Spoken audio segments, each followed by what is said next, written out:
Okay, we'll go ahead and get started. I call to order the meeting of the Manassas Park Governing Body for Tuesday, October 1st, 2024. First, we have the approval of an amended agenda. Please strike 9B. It is not necessary in consent agenda. And please add 11C, which is code revision for remote participation. Are there any other changes to the agenda? Okay. Do we have a motion? There, this is Dean. Real quick, were you going to add the ordinance for the property taxes? Oh, okay. Do we need a consensus? Do we need a consensus from the governing body to add that? Dean? Yes. Okay. Yeah, I mean, it's going to get voted on, so do you want to add that as well? Let me take the pulse of the governing body. Who would like to add that to the agenda? That would enable us to discuss it. Me. Okay, yes from Mike. What do you think? We can add it to discuss. Yeah, okay. Yep. Yep. Open for discussion. Okay. Yes, Dean, and that would be 11D. We'll be adding, what is the title of that ordinance to? Oh, to postpone the penalties and interest for delinquent personal property taxes. Okay, thank you, Dean. So let me review the amended agenda. We strike 9B, we add 11C, code revision for remote participation, and 11D, which is delay personal property tax due date. Do we have a motion to approve the amended agenda? So moved. Second. All in favor? Aye. Opposed, abstained, motion carries. Thank you. Next, please join us for a moment of silence, and Councilmember Carrera, would you lead us in the pledge?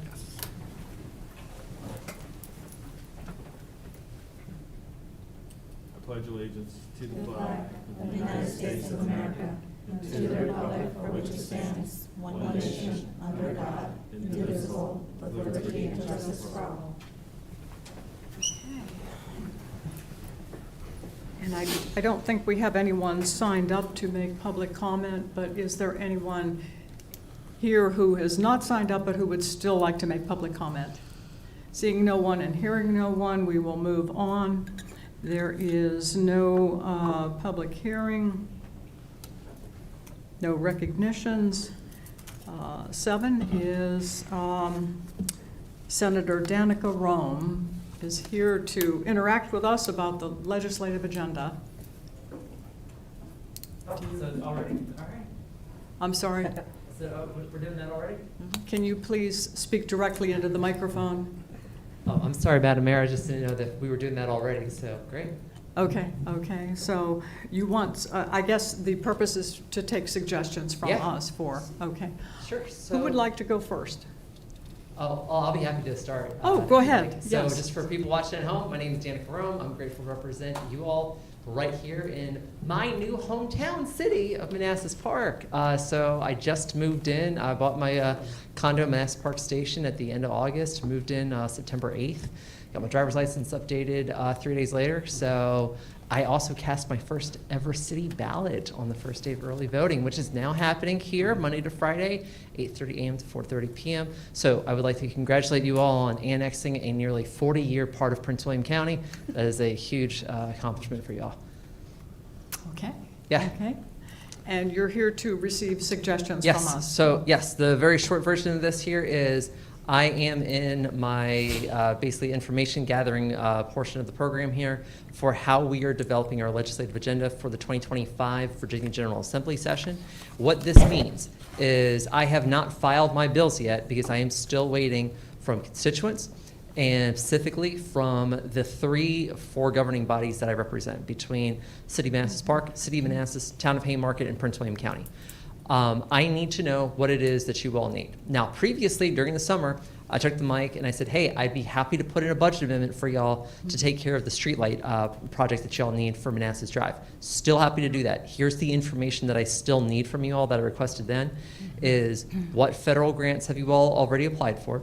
how much city money is already allocated and dedicated for this, what other grants, what other funding mechanisms are you pursuing, and what's the total cost, how much do you want the state to cover? Right. Whatever that is, whatever the request from the city is, that's what I will do. Okay. So I'm happy to Okay. put that in for y'all. We That's- appreciate yeah. that very much, and more information will be forthcoming from staff. Yes. Okay. And we don't have a limit on budget amendments I can submit, but I do have a 20 bill limit on actual bills I can submit. So Okay. with that, the floor is y'all's. Okay. Yeah. Who would like to go first? Thank you, Senator, for coming out tonight. The only three things I recommend, and you're aware of our charter shift, that piece, and that'll be coming up soon, hopefully if it's accepted by the public hearing, probably charter change. The other piece you and I have talked about, road safety, and this is something that's statewide and it's been talked about, maybe collaborating, adding more lighting and intersection lighting around, interstates and main roads. There's a lot of darkness and throughout parts of the Commonwealth I go to. The third piece is more for the state employees, not necessarily here. A lot of jurisdictions that aren't part of VRS allow sick leave to be used as service credit. VRS does not do that. And it's just a benefit to keep employees where if you use that, you can use it as a credit versus taking the low payout. So that's just some piece there. And I think you and I discussed it kind of literally just. So, Madam Mayor, what I would tell the council member here is anytime you do with the VRS stuff, they have kind of a different deadline for budget everything compared to other legislation. VRS changes are also, we'll just say the most complicated, not impossible, Right. the most complicated to get through the Senate Finance and Appropriations Committee as well as the House Appropriations Committee. And the last thing is you need to have pretty much the state government, in this case the administration, sign off on it. Because otherwise you'll either get it quashed into probes because they won't spend the money, or they'll say, well, it's not coming from the administration, it's not coming from the people who are running state government, therefore we're not going to do it. Right. So I'm willing to help work, willing to do it. It's just that takes a dance. Yeah. Regarding the lighting part, if you have ever driven from Suffolk County in Hampton Roads back up toward Richmond, or even just toward 95, and you didn't take the interstate to do it, 460? it is. We'll just say it'll remind you you're alive. I've driven it, 460 through all Yeah, county. yeah. You take 460 at night. Woof! And they're in the day. Yeah, I visited one of my colleagues there, Senator Jordan. She runs a wine shop. I was driving back to come back home. Oh my God, that Yeah. was yes. The lighting thing is real. Like So, I agree with you And I know it's a wholeheartedly. grand thing, it's just. My thing is making sure that our portion of I-66 is not only illuminated above, but making sure that we've actually got all the little strips on the roadway itself. One of the biggest complaints that I get from people on the western part especially is the lack of reflector lights on the road itself and lack of illumination. Because if you're coming in from Haymarket, Gainesville, even that portion of 234, either the Parkway or from Sudley Road, you can go into some serious problems with visibility for both merging as well as just getting over the bridge into Centerville. So yeah, I agree with you. Thank Okay, okay. Hi. Go ahead. Hey, thanks for coming out. Just kind of an awareness thing. I would love to see more electric vehicle support, whether it be funding for the infrastructure needed to charge the vehicles or just funding for the study to see if the grid is capable of handling more electric vehicles. Okay, so Madam Mayor, I would tell the Vice Mayor here a few things. Number one, we have definitely had a lot of legislation, budget issues, everything that's gone into what can we do to expand our infrastructure for electrical charging stations, both at private facilities as well as, say, area rest stops. So for example, I'm not aware that the city of Manassas Park actually has an EV charger station anywhere at any of its gas stations or any other locations. I'm pretty sure the most frequent EV charge I have seen has been at the Vice Mayor's house. So with that said, there are a lot of members where this is really kind of in their bailiwick. Happy to support. That legislation typically goes through the Commerce and Labor Committee. And so the four committees I sit on general laws, local government, privileges and elections, and what was that? And transportation. Thank you. So for those four, transportation, you might be able to get that to come through there, but typically that will go through commerce. So I'm, again, happy to work with you on that. Just know that there has been a lot of legislation that has gone in, some of which has been successful. And the bottom one on this, I'll also tell you, is Delegate David Reed. This is a big passion project for him in particular. He's out of Loudoun and Ashburn. So yeah, it's definitely on the forefront. But frankly, every time I see a gas station redevelop here or come online, I'm like, now would be a good time. Town Pay Market has it at their sheets, but we don't have it at our sheets. Thank you. Yep. Okay. Councilmember Javed, do you have any? Yeah, I guess so. Sorry, can you repeat the committees again?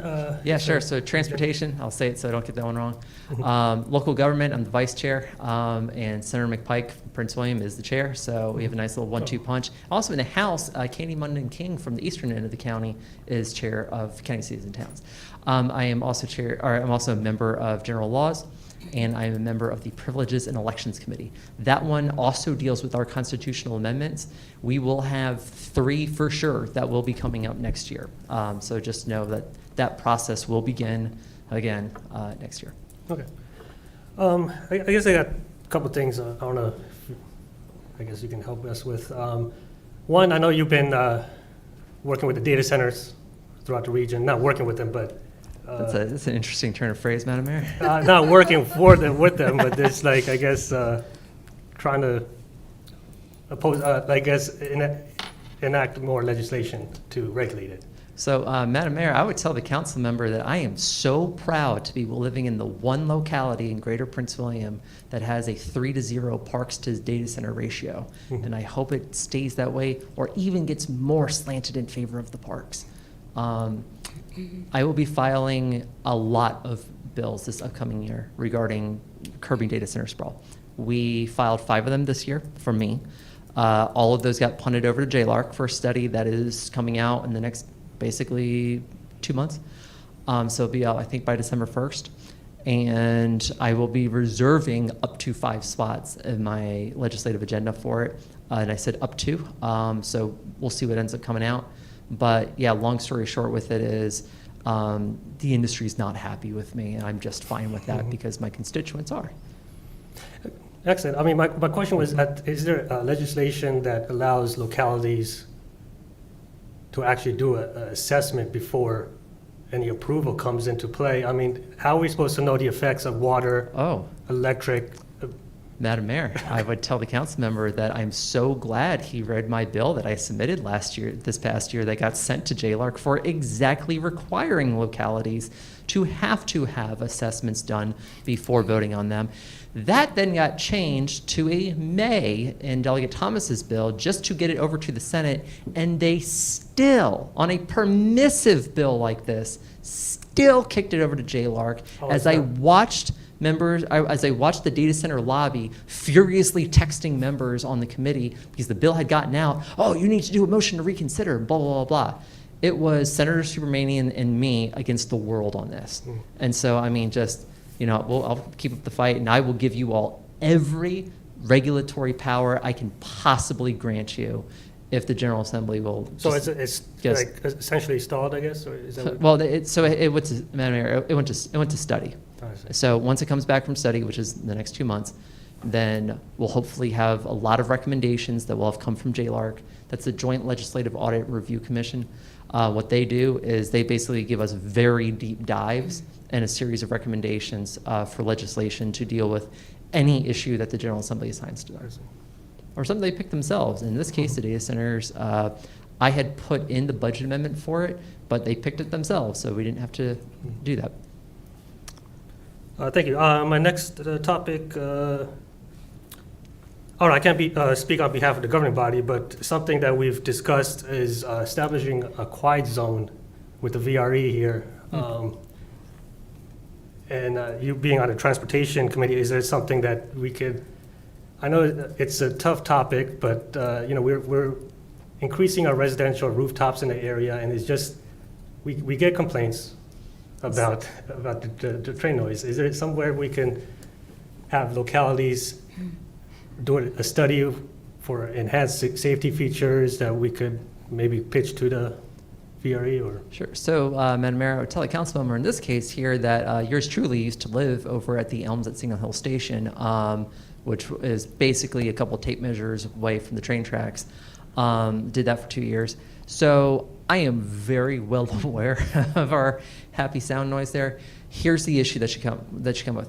We have good precedent that we established here in the city when we passed my bill for basically regulating where commercial or for test drives could happen, right? So we now prohibit them on Manassas Drive. So those vehicle test drives now have to go only on Euclid, right? Had bipartisan support in the House, so it was a bipartisan bill. Only bill I've ever had that did not have bipartisan support in the Senate, oddly enough, that still was signed into law. Passed on on a pure party line vote in the Senate. That was kind of weird, because go figure, of all the bills, that was the one that people were going to throw a fit about. Well, I think there's precedent in that in terms of establishing local authority to be able to do blank with basically private industry, which is, in this case, even though VRE's it's not exactly entirely private, but what I would suggest with this is, number one, we make a simple ask to VRE. Okay, what time and for how long are you using a horn? Are you using whatever else it is that makes a very loud amount of noise? Number two, is that based on a federal requirement in order for safety? For example, the city of Manassas, as you're pulling in, they have they post very loud, very vividly on like Prescott. Is it Prescott or Fairview? It's right about where the railroad tracks are over there. Yeah, but basically, as you're approaching Old Town, there's signs there that say where the quiet zone is and what quiet hours are. We don't have signs that say what our quiet hours are in Manassas Park. Maybe that's something that the city could do. I need to make sure that you all already have the authority to do that. You could also very much just be restating existing ordinance. I assume the city has a robust noise ordinance at this point. If that is included within it, you might already have the authority to just put that up there. But you're going to need to bring VRE and Norfolk Southern to the table on this, even though we are acquiring the Norfolk Southern line and all. But you're going to need to bring them on the table, find out what they can do themselves, what we can make a request from them to do, what the Manassas Park governing body already has the authority to do, and then finally, barring a problem with all of that, if there's something that we can change in the Code of Virginia to empower you to do something, that's when I come in, in terms of like filing an actual bill. Got it. Thank you. And then I guess there was a recent cell phone ban in schools enacted by the governor. And Ish. Excuse me? Ish. What I'm hearing from, I guess, parents is, it's hard to communicate with children, like, who's picking them up after school or school activities. And what the schools are experiencing is a high volume of calls to the office. Now, I think the school board might be more equipped to, answer any questions, but what I've heard is that some of the staff we're not there yet. So, they might come to us later asking for increased budget for increased personnel. So something like this that passes down from the state, to me, it is unfunded mandate, right? So, Madam Mayor, what I would tell the council member in this case is that Senator Stella Pekarsky has filed legislation regarding this. She's a former school board member from Fairfax County, lives right over the Prince William line, and she's taking the lead on doing this in a different way than the administration is. So if you just Google her name, Stella, State Senator Stella, Stella, last name Pekarsky. Fun fact, her original language is Greek. She will, or you'll be able to find the cell phone legislation that she's put in. And she's worked directly with the majority leader of the Senate on that. So there's going to be a lot of negotiating between the governor and the Senate on this. Interesting. Or the governor will just veto it, and then we'll just let the next election decide what the next cell phone policy of the state's going to be. Exactly. Yep. And last topic, and I promise I'll be done after this. Oh, I love this. No, This is take your great. time, take your time. The last topic was regarding schools again. The recent news that we hear about school shooting. I think the state did pass some security grants, Mhm. but they're attached with local matches. And, with a locality our size, to have enhanced security features in our schools, we would have to call for money up front, and then later there, I guess, what I read is that they would reimburse us 6 months down the road. For a city like us, we're always tied with cash flow, so my question is like, how can we, or, at the state level, get these grants, but without the local matches? I mean, can't the state budget that into their budget for enhanced security features in our schools? Madam Mayor, I would tell the council member in this case that if you're going to change the funding formula for how the state allocates money to localities for educational purposes, you're going to have 130, now there's 133 localities total, but some localities share education districts more or less. But you're going to have about 130 different fights on your hand. Here's the issue. Every time, for example, that we do a teacher pay raise, the way that the state has done it forever with this is we put up blank, so usually it's like state puts up 3%. And all right, all teachers will get this 3% right off from the top.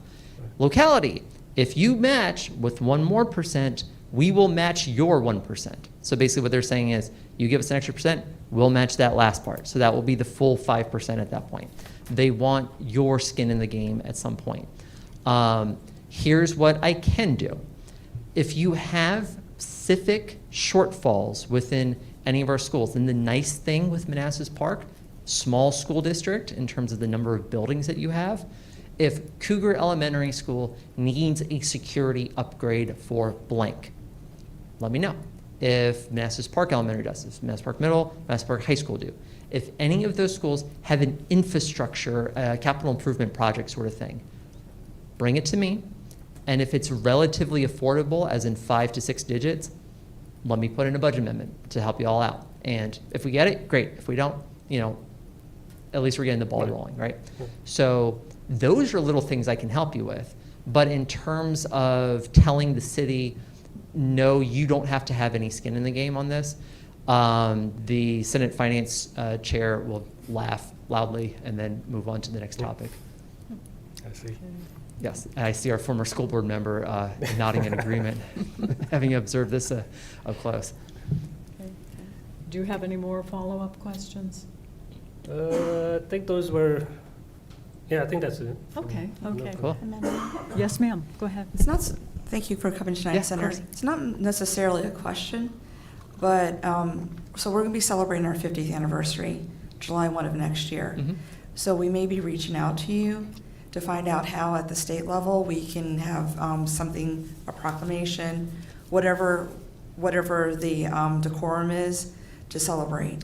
So, Madam Mayor, I would tell the council member, I am super excited then to put in a commending resolution for the state celebrating, or for the city celebrating 50 years as a city from its transformation from a town. And fun trivia fact, it was Senator Chuck Colgan who put in the charter change legislation for both cities, actually. It was actually, even though you're saying it's next year, it was technically 1976, I believe, although you have lifetime residency in the city and I don't. July 1, 1975 is when we became a city. That's what, Right, Ms. Connor? I think it's 77. I believe so, it's 1975. Yeah. Yeah, July 1, 75, Okay. because the school system was up and running by 77. So, actually, we can go on the website and we double check. Right. So Chuck got in because it was what? He was in there for 40 years. His last year was 2011. So was he really in there 71? He might have been. I mean, he was around I for thought as he long was as I in can remember. 75. He- No. He got in 75. Yeah. He and Parrish wrote, that's who I always remember. But it was 1975 we became a city, July 1. Yeah. So anyways, I'm happy to, Madam Mayor, I'm happy to put in commending resolution, Thank something you. to celebrate the 50 years. Like, Thank you. totally fine with that. Thank you. No objection at all. And then what we could probably do is just have a big thing out front. Okay. Yep. And We've got hopefully a whole- couple of businesses will be open then too. We have a whole committee. Oh, yeah. Yeah. Thank you. You're welcome. Any other? Yes, ma'am. So we had the domestic violence forum yesterday. And I don't know if you heard, but we're now part of the lethality assessment program due to funding. So if I don't know if that's something that we could get a grant for, or maybe, talk to you about to see if there's any way that we can be part of that program to help domestic violence victims. So, Madam Mayor, I was glad to join both you, Councilmember Maya, as well as Vice Mayor Mensing at the event last night. It was, it was deep, and we definitely had not only, I would say, a really good discussion, but talking with Delegate Maldonado afterward, I think a lot of people had to really just the kind of takeaway from what we had at the community center last night was you had a lot of people reliving trauma and a lot of people in that room where even if you weren't speaking, you were probably thinking of something in your life where either you have been the victim or a survivor of domestic violence, or you know someone who did, or you watched it happen. And other thing I'll say before I get to the grant part on that, I counted 5 men in attendance. It was overwhelmingly women who were there. And just as a personal aside on this, my plea is for more men to please come to events like this and just please be there to see something like this, because it almost can turn into a little bit of a trauma circle when a lot of us in a room together are being like, hey, here's how this horrible thing happened. And we want that sharing, and we want the safe place that comes with women speaking to other women especially. And at the same time, we also know that this has to be a two-way street, right? So with that said, for any grant assistance that comes from the state level, if you need me to write a letter, or if there's a private grant that's available, if you need me to write a letter on behalf of the city, done. You just tell me when and where you need it. I'll work directly with city staff, and we'll put my ink to it. Within 48 hours of submitting the request. If you want a budget amendment to deal with something specific like that, I would need basically a very clear directive from the city. Here's the final ask that I have on this. When you have charter changes, and I guess, Madam Mayor, Councilmember Carrera and I, we can just discuss offline whatever else it is you need. I've carried charter changes before, it's fine. If you need charter changes, my request is always that the governing body votes on the thing that you want, and you send me exactly the legislation and the language that you want. Because then I give that to our attorneys over at the Division of Legislative Services. They put the legalese to it. They send it back to me.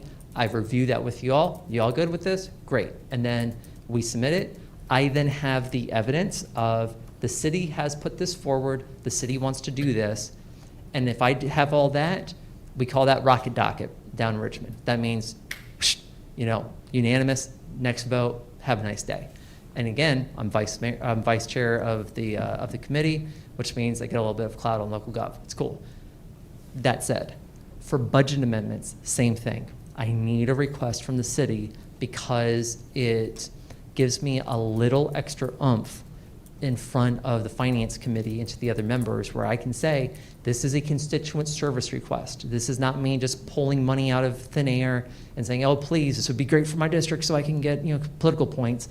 I really need, the city is asking for assistance with this. Can you please help us out? Thank you. Thank you. Okay, so. Do you have my anything, turn. Madam Mayor? My continuing interest is transportation. So is mine. And Neat. it's, not only does it spur economic development, but it's a quality of life thing for residents. So I would request, and I'm sure this is already afoot somewhere in the General Assembly, to restore complete funding streams to the MBTA.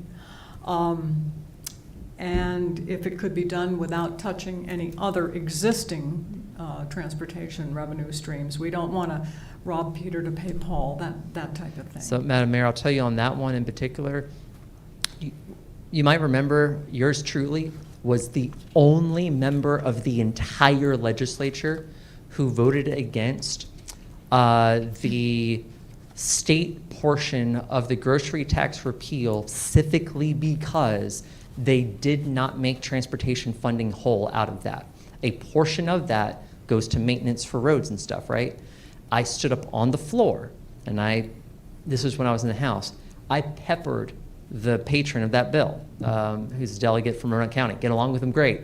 Different sides of the issue, we'll put it that way. Said, hey, you're making local government funding whole. Is that still going to be happening? Yes. You're making education funding whole. Still going to do that? Yep. Transportation is taking a hit, a 9-digit hit with this. What are you going to do to make that whole? And that's 9 digits over the biennium. Nothing. Oh, transportation has a surplus. It's fine. When the Commonwealth of Virginia has more than 900 fatalities year after year, including just 2 years ago, 1,005 of them, when we have 3 consecutive years of more than 800 preceding that, you cannot tell me that we are fully funding transportation. No, we are not. And what happened for defunding of the Northern Virginia Transportation Authority, my first year in office, the governor had submitted an amendment on a bill to make sure that we could have stayed whole back home. And on a party line vote, it died, 51-49. I held my hair in both hands as that happened, and I said to myself, oh my God, what have we done? It is so frustrating to have to fight to not gut transportation funding, let alone get more of it. We have had one successful bill in a major way since I've been there on transportation funding, and that was HB 1414 in 2020 from the Speaker of the House. And we did have one other thing in 2018. We did eliminate the cap on the Northern Virginia Regional Motor Fuels Tax. And so that actually gives us a lot of money that PRTC uses, both for OmniRide as well as VERI. All of that said, I would love to do that. I don't think right now in the upcoming 2025 year that there is the will in the General Assembly to Okay. do it. Okay, But that does not mean I'm not optimistic for future years. sure, sure. Just know that we are in a defensive posture right now of simply trying to not further gut transportation funding. You might remember in 2022, the governor had proposed gutting the gas tax that we get, right? The revenue from gas tax. That between that and the grocery tax, we were talking over $700 million that was going to be lost to transportation revenue over the biennium. I threw a fit about that on the floor. In each of the last 3 years, I have submitted legislation to take 10% of general fund surplus dollars to dedicate it to the Virginia Highway Safety Improvement Program. I've been shot down by Republicans, and I've been shot down by Democrats on this. I am looking for any friend possible on either side of the aisle in either chamber who understands that of the 3 leading causes of unnatural death in Virginia, transportation fatalities is always second or third. It's usually tied with gun violence, and it's always behind opioid overdoses. So however I can fight and battle for NVTA, I'm all in. Sure, thank you so much. There's another thing, and I know this is quite difficult, but it would really be great if the General Assembly could find a substitute for the gas tax and make it a slow transition from the gas tax to whatever is chosen, because we're going to be probably consuming less and less gas, and it's going to be more and more difficult to support, like, for example, the PRTC. So, Yeah. Madam Mayor, regarding the gas tax portion of it, like what had been proposed before was a gas tax holiday and all the other sort of stuff with that. We, on the Transportation Committee, I have been awaiting anyone to provide me what that alternative dedicated revenue stream would be. The gas tax is a declining revenue stream in the long haul. Yes. Currently, it is still a significant driver of the transportation money we do have. Any transition that we would have to another dedicated revenue stream to replace that would have to be phased in over several years. Okay. That said, what I will tell you from our constituents, though, is they tend, rather than gas tax, they tend to make the loudest complaints over the personal property tax regarding cars.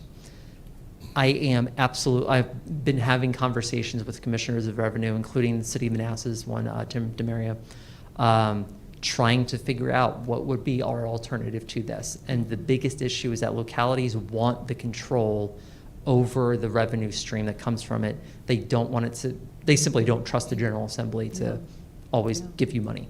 And you are correct in your assumption with that. Yes, the General Assembly will gut it given a chance. Wow. Well, I'm very relieved to hear that it will be a slow phasing in, because there can be, as you know, unintended consequences. Yeah. Are there any other comments for Senator Roem? Okay. All right, if anyone, Madam Mayor, doesn't have my personal cell, the person to your left does. So always just feel free to call me anytime that you need some. My chief of staff, Jesse's been taking notes this whole time. So please reach out to my team. For people watching at home, you can always email me at Senator Roem, that's SenatorRoem at senate.virginia, spelled out, .gov. Thank you so much.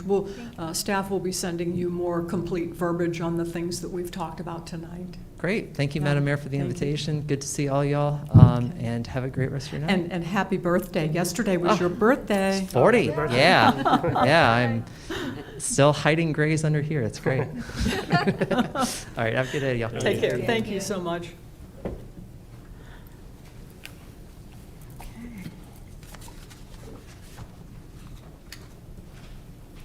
Okay, no presentations. Moving on to consent agenda.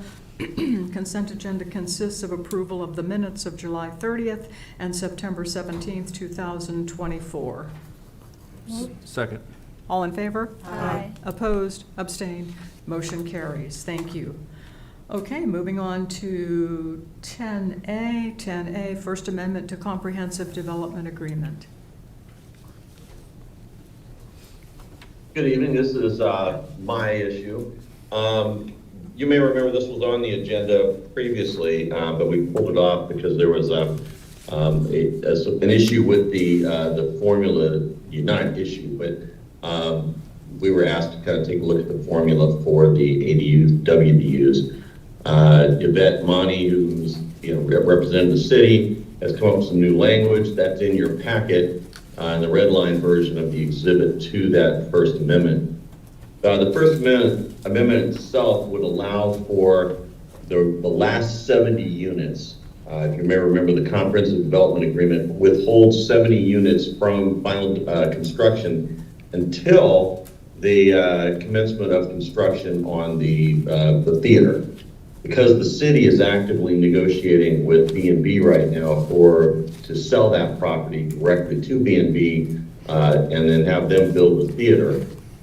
We've been asked if we would be willing to amend the agreement and allow Stanley Martin to build all of the units in phase 2 of the project at the same time. The reason being is that if they have to withhold 70, then they're just not going to move forward, because it doesn't make any sense to build 70 and then withhold another 70. So they'll just do it all at the same time, which would be a revenue loss for the city. I think it was put out there that every 3 months of delay would cost the city about $250,000 in tax revenue on those units overall. So the idea would be that since the city is in control of the theater, and the purpose of putting that in initially was to make sure that Norton Scott actively pursued getting a theater, and they're not really a part. We lost them. They would be able to get the. I'm sorry. We Someone say lost. something? Yeah, we lost you there for about 15 seconds. Oh my! What did I say at the last? What was I talking about at last? Well, if you could just say the last 5 sentences over, that'll cover it. Okay, so the original comprehensive development agreement had put in this requirement of Norton Scott to actively pursue an entertainment industry for that site. Okay, and they've done that. The city has taken over, and so Norton Scott really doesn't have any control over what we're doing anymore. So the whole purpose of that was to make sure we get something there. The city's now actively pursuing that, so it doesn't really serve a purpose anymore to require that, because once the city enters into an agreement with B&B, the requirement for Norton Scott to help us goes away. And since we're trying to get this done within the next few months, that means all they really need to do is just wait us out if they wanted to, and then they'd be able to build it. Now, as I said, waiting a 3-month period, which essentially would be January, would be about $250,000 revenue loss for the city in taxes. That's what I've been told. So it makes sense for the city to try to do this now instead of later, especially since we now have 4 ADU/WD or affordable dwelling unit workforce development or dwelling units that have been they've agreed to do. Okay, and if you remember in previous discussions, for ADUs, WDUs, typically when you sell the property, they value those at 0 when they're trying to figure out the amount they're going to pay for the property. So we built into this agreement the city giving back the cost for those 4 units that was built into the purchase price. We put it into escrow. We're going to put it into escrow though, so it's not just we're giving it over. We're going to wait. They will have to actively, they being Stanley Martin, will have to actively market the ADUs and WDUs for a period of 6 months, and that's actively marketing individual ones. However, the entire project will include language stating that there are 4 ADUs/WDUs in the whole project. So there should be sufficient amount of time for people in, say, Section 8 rental housing to be aware of this and put in their application and be able to have a reasonable expectation they can get selected. The program, the selection will be through the city.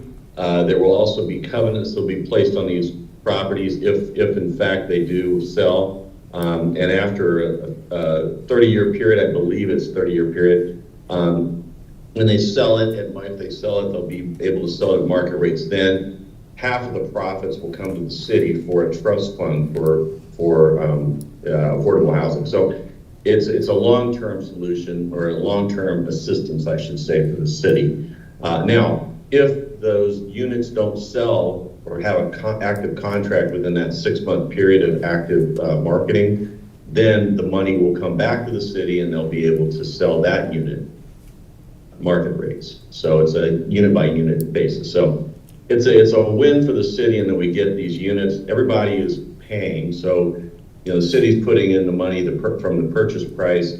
Norton Scott is going to get less from Stanley Martin as a result, and Stanley Martin's going to get less because they're going to sell them for less. So anyway, it's a 3-party contribution, if you will, to those ADUs and WDUs. So with that, I'll answer any questions you might have. Okay, thank you, Dean. Comments or questions? Comments or questions? Okay.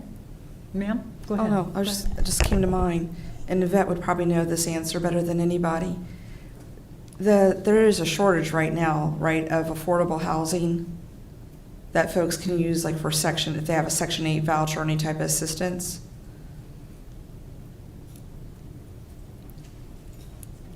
Good evening. I'm sorry, can you repeat the question? Sure.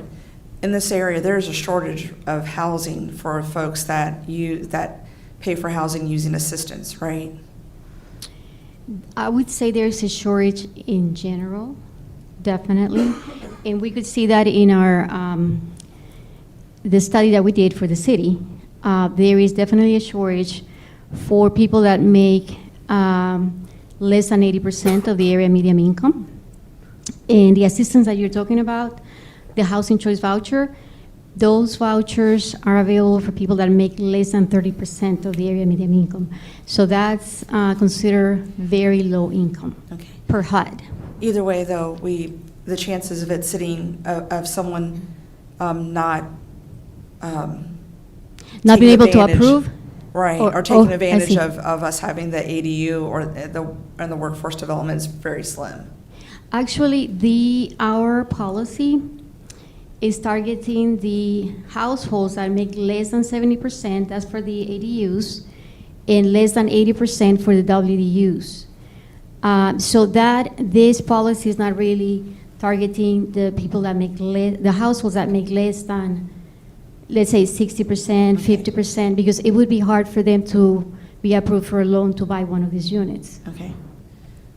I think that answers my question. I had a lot of thoughts going on there. The long and the short of it is the chances of it not being used for ADU or WDU is kind of slim.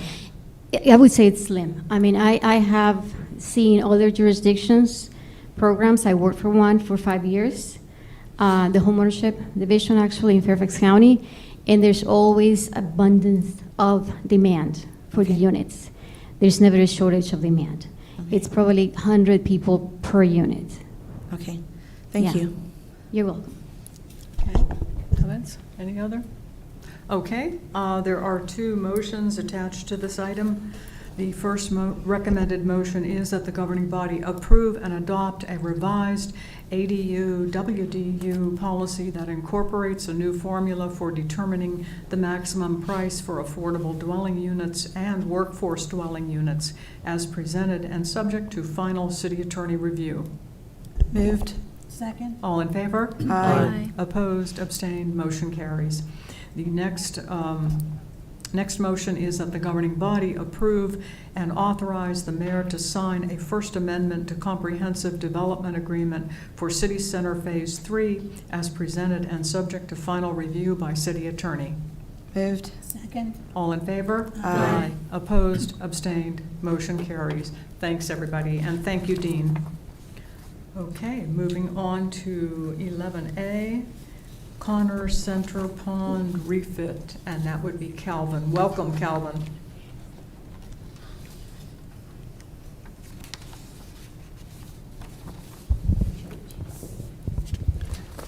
Good evening, Mayor Rischel, Vice Mayor Mensing, members of council, residents, staff, and guests. I'm Calvin Odell, the Director of Community Development.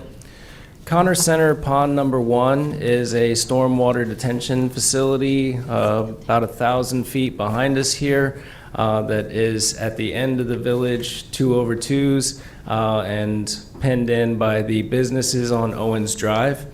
Pond Number 1 has a very large drainage area, which made it a perfect candidate for our early TMDL reduction targets. In 2014, we initiated that design through Bowman Consulting to retrofit the pond from a dry pond into a wet pond to gain nutrient reduction and suspended solid reduction.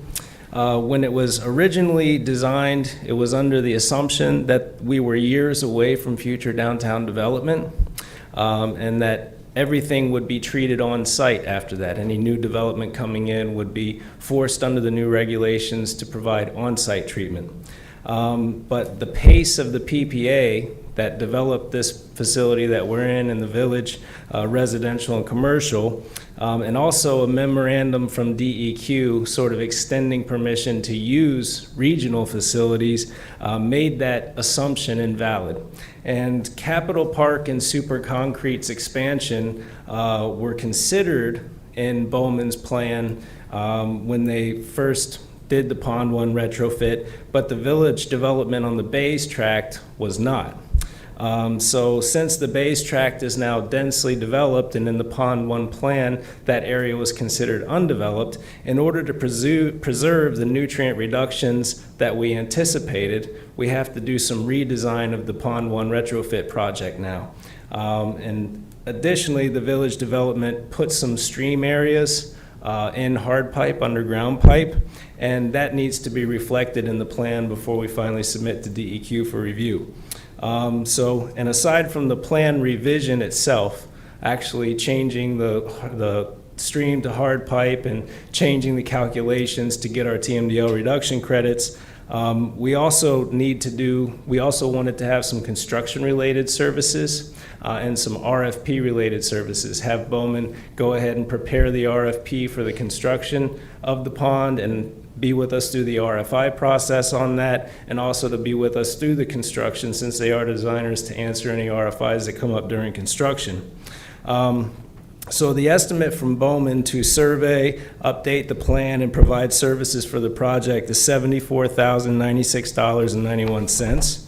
Staff, as always, recommends a small contingency of 5%. That's $3,704.85 to be added to the spending limit to keep things moving should the need arise. And this brings the total not to exceed that we would be asking for to $77,801.76. Staff recommendation is the governing body approve this task order with authorization for the city manager to sign, subject to city attorney review. Thank you, Calvin. Are there any comments or questions? Comments or questions? Okay, the recommended motion is that the governing body approve and authorize the city manager to sign task order number 2024-15 with Bowman Consulting Group Limited to provide design services for Connor Center Pond 1 to accommodate the Village at Manassas Park development for a cost not to exceed $59,336.91, and to provide surveying services for a cost not to exceed $14,760, along with an overall 5% contingency of $3,704.85, for a total cost not to exceed $77,801.76 as presented, subject to final city attorney review. So moved. Second. All in favor? Aye. Opposed? Abstained? Motion carries. Thank you, folks. Thank Thank you, you. Calvin. Okay, 11B is Third Amendment to Purchase and Sale Agreement. Is that you, Dean? That is me once again. Yes, this is, this is for phase 2 of City Center. And this is the piece that is where the city currently has a social services office and then the Artena apartment complex behind that. There's an undeveloped portion of this that originally was proposed as a senior assisted living facility and then an office building. That was changed to allow for an apartment complex, just like the Artena building, and an office building. But originally, the requirement was that they would not be able to pull permits to build until permits have been pulled for both the office building and the restaurant across the railroad tracks on property across from the Palisades. And then they would not be able to get a certificate of occupancy until they had gotten certificates for both of those buildings as well. They later, after City Hall was developed, the pad site next to City Hall became available for a restaurant, and the steakhouse that they had proposed across the railroad tracks, they had recommended moving it on over to the City Hall site, which was very much supported.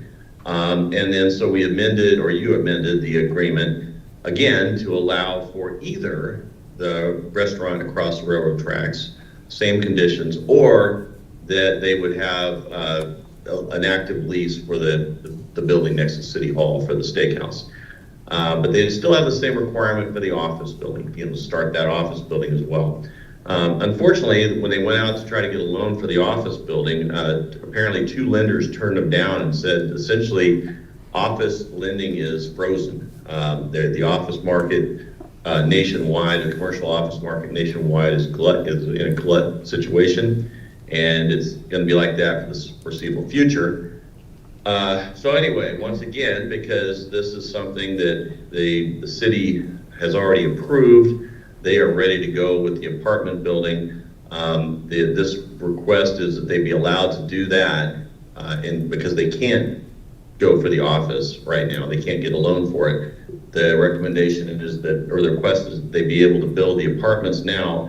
They're still required to build the office on that property, and they would do that once the market supported that, but they can't do that right now.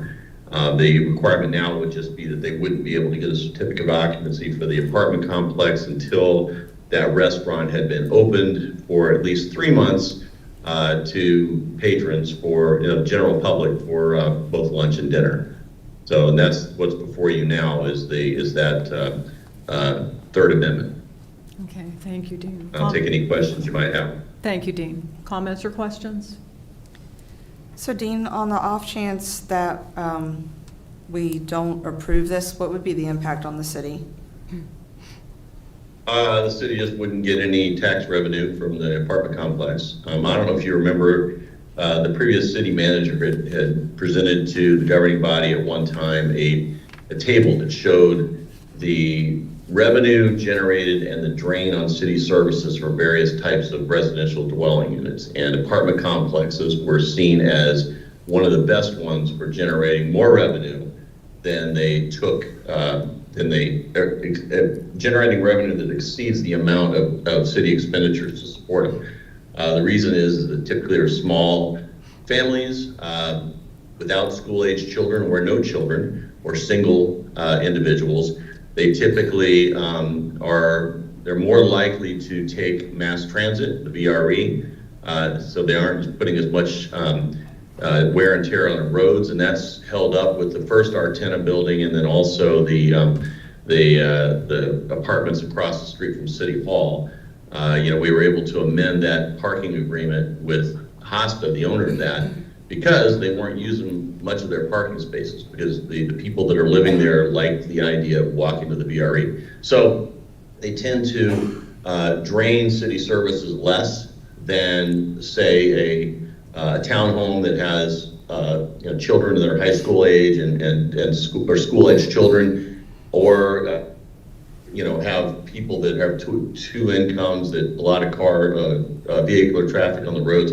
So overall apartment complexes tend to be revenue generators for a city instead of a drain on resources. So if you don't do it, it's just going to sit vacant until the office market picks up, which could be 2-3 years or more from now. Who knows? It's been down ever since COVID. So until people start working in offices again, it's going to be a problem. So short answer is just you're not going to realize the revenue as early as you otherwise would have.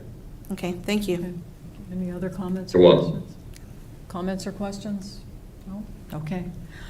Okay, thank you, Dean. The recommended motion is that the governing body approve and authorize the city manager to sign a third amendment to purchase and sale agreement with EP14 LLC and SAMRDDHI Group LLC as presented and subject to final city attorney review. So moved. Second. All in favor? Aye. Opposed? Abstained? Motion carries. Thank you, Dean. Okay, moving on to 11C, code revision for remote participation. Oh, you're still up, Dean. I guess I'm still up. I'm going to be up for a couple more, I think. Yes, So, I think you are. So the city has a current policy that allows remote participation. However, the enabling legislation was recently updated this last year, effective July 1st, which changed a lot of what, it expanded the reasons that someone could be remote participate. It also reduced some of the requirements, and I won't go into too much detail, but the policy that I presented is essentially it's almost verbatim from the state code, except for the special instructions portion, which is taken from the previous policy, and that really is just requires that the person who is remotely participating has to make sure that they have a good setup, that we're not going to hold up a meeting because their preferred way of participating is not, goes down or something. So it puts the onus on them, but it also means the governing body has to provide, for them to do whatever their preferred way is, if it's possible. The key thing here is that the original policy had included a requirement that the governing body back in 2015 thought was prudent to prevent or prohibit participation in closed meetings. Okay, there's no such restriction in the state code, so there's no reason to do that other than the governing body wanting to do that. So that was kind of the impetus behind this, was to remove that requirement. And then there's... Dean, you blinked out again. Dean. Sorry, I broke up for a second there. Effective July 1st, you have to approve a policy annually. So even though we're doing it on October 1st, it says at least once annually, I'm sorry. I would suggest that we just make this just a part of the process for the annual meeting in July. That way we don't forget. We can look at the latest legislation, update it that way, and then we won't have any problems with people participating in the future. So Yeah, that makes sense. with that, I'll answer any questions. Yeah. Comments or questions? No. There are none. Dean, a motion did not accompany this paperwork. Can you state a motion? Yeah, I recommend the governing body approve and adopt revised policy for remote participation of governing body members in their meetings as presented and subject to final city attorney review. And the final city attorney review is just because, I whipped this out this afternoon and I'm always finding some comma or something I didn't put in there. So I might have to, go in there and fix those kind of things. I don't want to have to bring it back to you. Yeah, okay. Do we have a motion? So moved. Second. All in favor? Aye. Opposed? Abstained? Motion carries. Thank you. Okay, moving on to 11D. We have one-time extension of the due date for personal property tax. You're still up, Dean. Yes, I am. So I prepared this just because as everyone's aware, or at least most people are aware, the payment portal for credit card payments is not available to residents.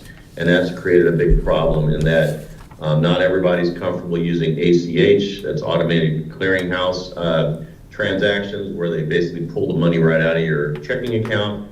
And the lines are excessively long, of course, at City Hall for everybody, and people have to take off time for work.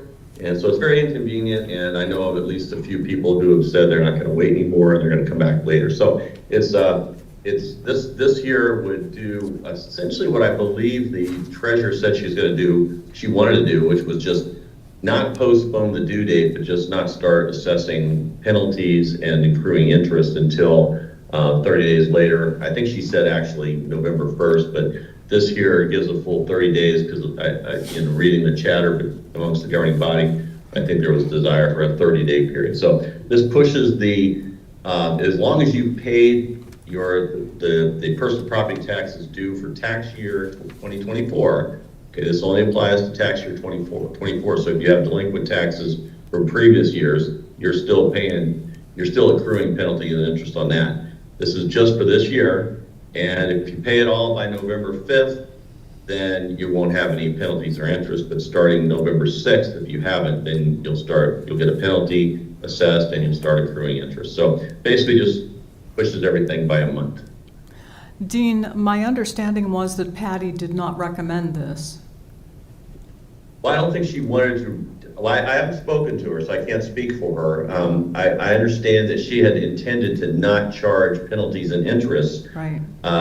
For people, but there was no deadline, no date.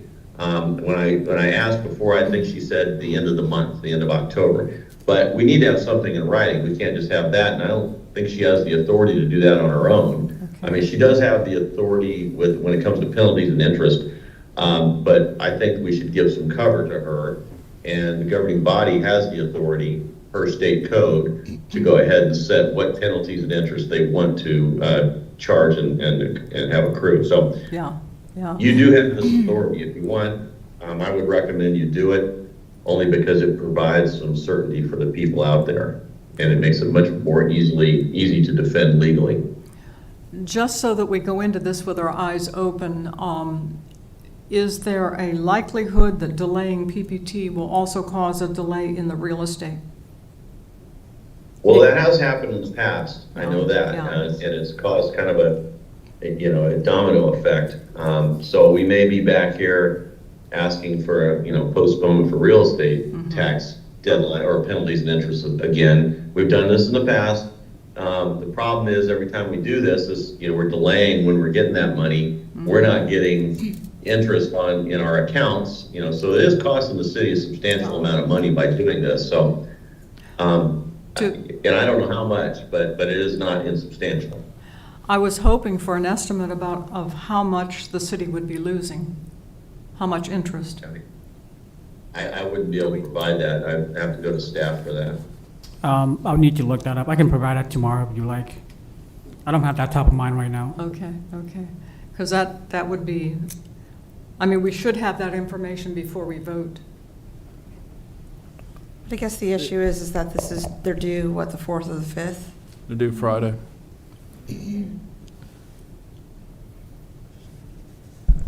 But question, why would the real estate be postponed? Because we're assuming that. What happens is, when they work on these, they're allowed for payments later like this, then the people in those offices are not working on real estate, they're still working on personal property. So it basically just it makes them more busy at a time when they would otherwise be working on real estate bills.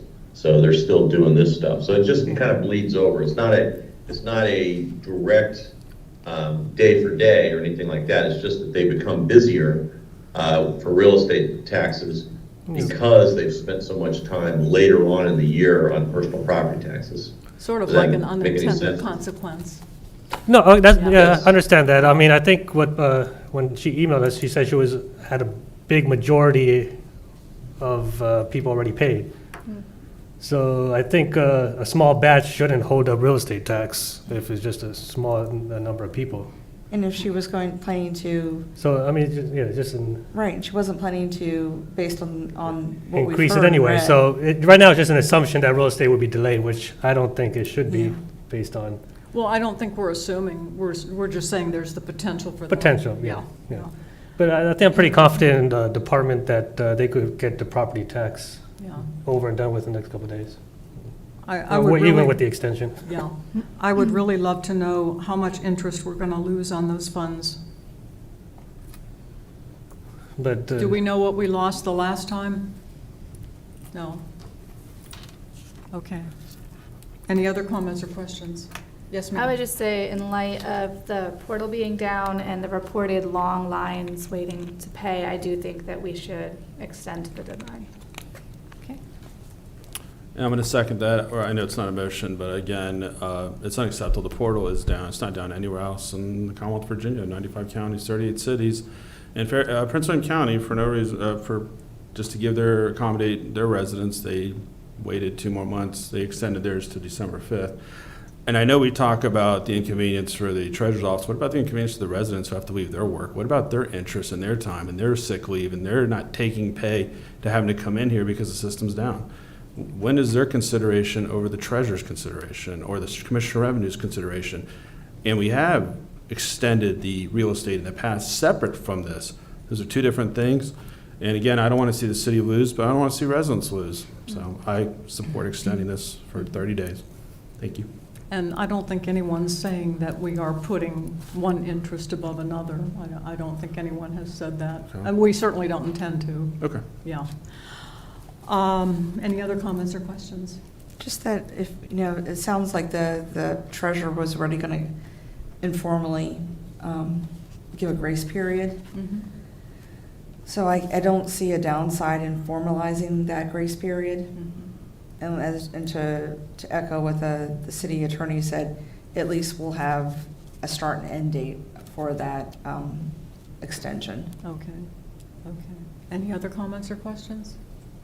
Keith, it would be helpful to know that information, even if it's after the vote, because I think it will inform future votes. If this should happen again, PPT is likely to be delayed.